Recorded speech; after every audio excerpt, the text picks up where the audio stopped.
মাছের স্বাদ যে কেমন তা তো ভুলেই গেছি। কতদিন হয়ে গেল ভালো খাবার খাই না। এই সব মানুষগুলো খুবই কৃপণ এবং বিরক্তিকর। এরা শুধু সবজি ভাত রান্না করে খায়। থু থু থু থু থু। এরা কিভাবে এত বাজে খাবার খেতে পারে? এটা খাবার নয়, এটা বিষ।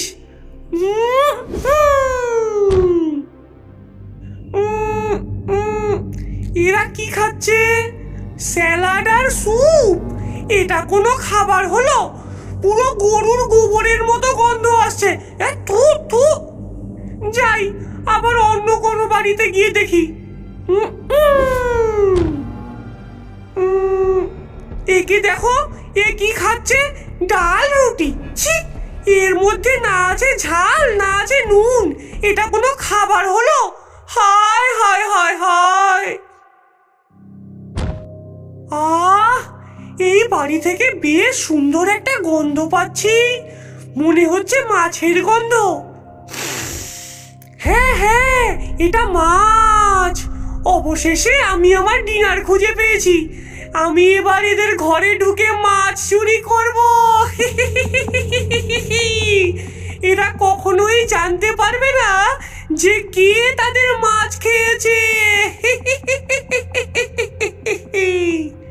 কিন্তু এই কাজটা খুব সাবধানতার সঙ্গে করতে হবে, কেউ যাতে টের না পায়।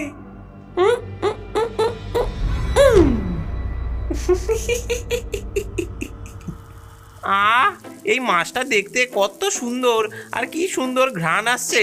আমি এটা খাওয়ার জন্য তো আর অপেক্ষাই করতে পারছি না। হ্যাঁ, আমিও। অনেক দিন হলো আমরা মাছ খাই না। হ্যাঁ, আমাদের প্রতিবেশী ষষ্ঠীদাকে ধন্যবাদ দেওয়া উচিত। তিনিই তো নদীর থেকে এই টাটকা মাছটা ধরে আমাদেরকে দিয়েছেন। তিনি বললেন এটা ইলিশ মাছ, খুব সুস্বাদু খেতে।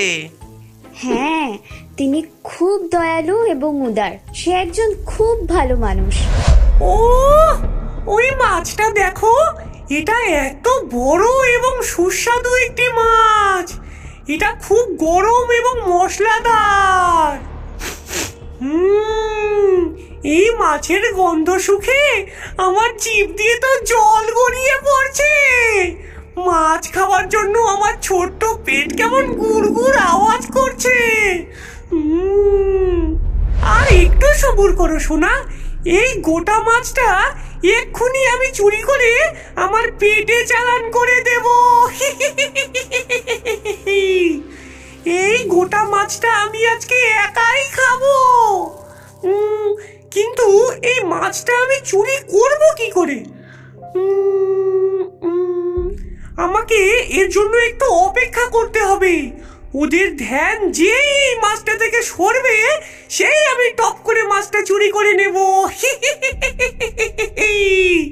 ততক্ষণ এই দরজার আড়ালে চুপ করে লুকিয়ে থাকি। নাও নাও নাও নাও নাও, হয়ে গেছে। আর ভেজো না, মাছ খাওয়ার জন্য আমার তো আর সবুজ হয়েছে না। তাড়াতাড়ি খেতে দাও। হ্যাঁ গো হ্যাঁ, দিচ্ছি দিচ্ছি। এই ইলিশ মাছ ভাজা খেতে লাগে ভারী মজা। এই তো আমার সুস্বাদু মাছ চলে এসেছে। আহা, এবার আমার শয়তানি খেলা শুরু হবে।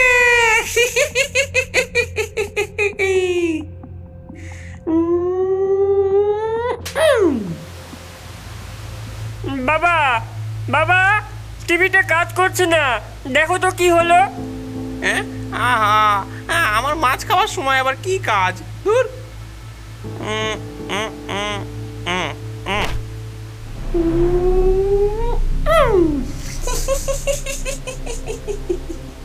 ইলিশ মাছ ভাজা খাবো, তাজা তাজা। আমি খাবো মাছ ভাজা, তুই খাবি ব্যাং ভাজা।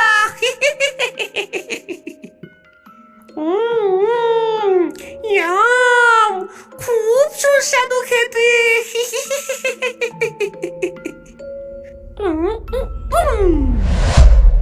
হ্যাঁ, আরে আরে, আমার মাছ কোথায় গেল? মানে? হ্যাঁ, আরে এই দেখো, আমি মাছ রেখে টিভি সারাতে গেলাম, এসে দেখি আমার মাছ নেই, তার বদলে এই কাঁটা পড়ে আছে। বলো, তুমি আমার মাছ খেয়েছো নাকি ভোম্বল খেয়েছে আমার মাছ? আমি কেন তোমার মাছ খেতে যাবো? আমি তো তোমায় নিজেই মাছ রান্না করে দিলাম।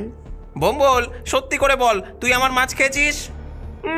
না বাবা, এই দেখো, আমি তো আমার মাছ খাচ্ছি। হ্যাঁ, তাহলে কে খেলো? জানি না, দেখো তুমি নিজেই খেয়ে ভুলে গেছো কিনা। আরে না না, আমি খাইনি। টেবিলের নিচে পড়ে যায়নি তো? দেখো। খোঁজ খোঁজ, ভালো করে খোঁজ, কোথাও পাবি না, কারণ মাছ আমার পেটে আছে। আরে মাছের কাঁটাটা যে প্লেটের উপরেই পড়ে আছে, তার মানে মাছটা নিশ্চয়ই কেউ খেয়েছে। মাছটা তুমিও খাওনি, আমরাও খাইনি, তাহলে মাছটা খেলো কে? হয়তো ভূতে খেয়েছে। মেশো ভূতেরা মাছ খায়। হ্যাঁ, ভূত? না না না না, ভূত বলে কিচ্ছু নেই, কিন্তু কেউ তো আমার মাছটা খেয়েছে। কোনো চোর নাকি, কে জানে।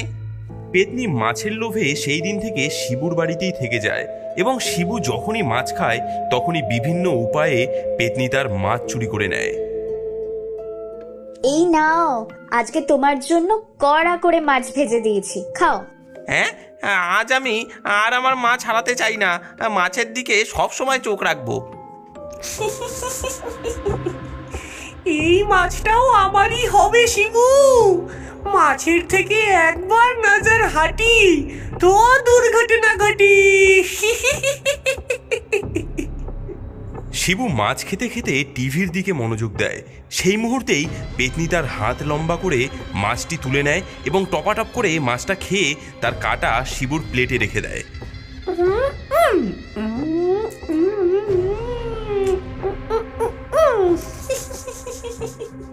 হ্যাঁ, এটা কি হলো?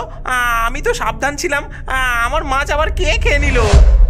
পরের দিন শিবু ডাইনিং টেবিলে বসে মাছ খাচ্ছে। এদিকে সেই পেতনি সিলিং ফ্যানের উপর লুকিয়ে মাছ চুরির জন্য অপেক্ষা করছে।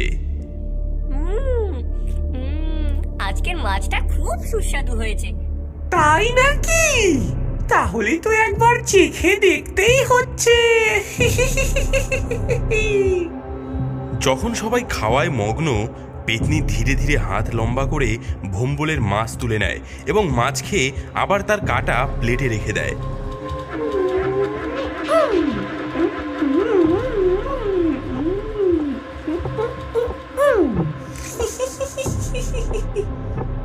বাবা, আমার মাছ কোথায় গেল? হ্যাঁ, এই তো 1 সেকেন্ড আগে তো প্লেটেই ছিল। আবার? এটা কিরকম রহস্য? হ্যাঁ, না, এ তো আর সহ্য করা যাচ্ছে না, এই মাছ চোরকে ধরতেই হবে। শিবু ও তার পরিবার রাতের খাবারের জন্য আরেকটি বড় মাছ রান্না করে। তারা এবার চোরকে ধরার জন্য একটা পরিকল্পনা করে।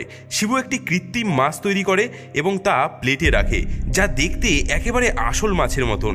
এই মাছের ভেতরে তারা একটি ছোট্ট অ্যালার্ম ডিভাইস লুকিয়ে রাখে, যাতে কেউ মাছটি স্পর্শ করলেই অ্যালার্ম বেজে ওঠে। এবার দেখা যাক সেই মাছ চোর আমাদের ফাঁদে পা দেয় কিনা। রাতে শিবুর পরিবার লুকিয়ে থাকে এবং পেতনির আসার অপেক্ষা করতে থাকে। নির্দিষ্ট সময়ে পেতনি আসে এবং মাছের প্লেটের দিকে এগিয়ে যায়। আজকের মাছটা বেশ বড় মনে হচ্ছে, একা একা খাবার জন্য একদম পারফেক্ট। চুপি চুপি পায়ে যাচ্ছি আমি হেঁটে, গরম গরম মাছ ভাজা খাবো আমি চেটে।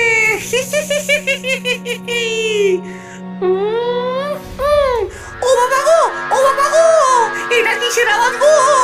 ও বাবা গো, কান ঝালাপালা হয়ে গেল রে। চোর ধরা পড়েছে, চোর ধরা পড়েছে।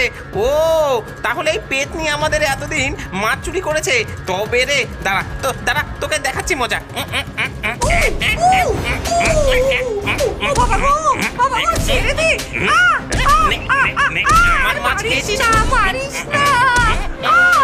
ও বাবা গো, ছেড়ে দে, ছেড়ে দে আমায়। মরে গেলাম, পুড়ে গেলাম। ছেড়ে দে, গেলাম রে। তোকে ছাড়বো মারবো বলছিস, আমার সাধের মাছ তুই খেয়েছিস। দয়া করো, দয়া করো, আমি শুধু খিদের জ্বালায় এসেছিলাম। ও আ তুমি খাবার চুরি করে আমাদের অনেক অসুবিধায় ফেলেছো, কিন্তু যেহেতু তুমি খিদের জ্বালায় এসব করেছো তাই তোমায় ক্ষমা করে দিলাম। কিন্তু কিন্তু সতর্ক হও, তুমি আর কোনোদিনও আমাদের খাবার চুরি করবে না। যদি আবার চুরি করেছো তাহলে হ্যাঁ, আমি প্রতিশ্রুতি দিচ্ছি, আমি আর কোনোদিনও তোমাদের বাড়ির সামনে আসবো না।